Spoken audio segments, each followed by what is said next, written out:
ஒரு நாள் உயர்நீதிமன்றத்தை முழுமையா பூட்டிடுறாங்களா?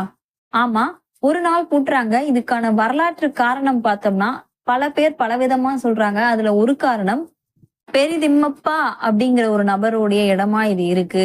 அவர் எங்க இருக்காரு, யாரு அப்படின்னே தெரியல. அதனால உயர்நீதிமன்றமே அதனுடைய உரிமையாளரா கன்சிடர் பண்ணி ஒரு நாள் உயர்நீதிமன்றமே அதனை பூட்டிக்குது அப்படின்னு சொல்றாங்க.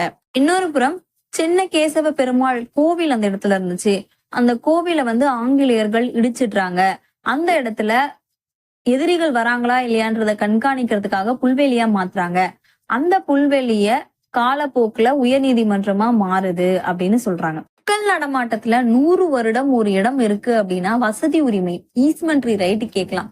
சோ இதை யாரும் கேட்டுடக் கூடாது அப்படிங்கிறதுக்காக தான் உயர்நீதிமன்றம் ஒரு நாள் மூடப்படுறதா சொல்றாங்க. இது போல விஷயங்களை தெரிஞ்சுக்க விதிவிலக்காக திகழ் சேனலை யூடியூப்ல, இன்ஸ்டால, ஸ்னாப்சாட்ல ஃபாலோ பண்ணுங்க.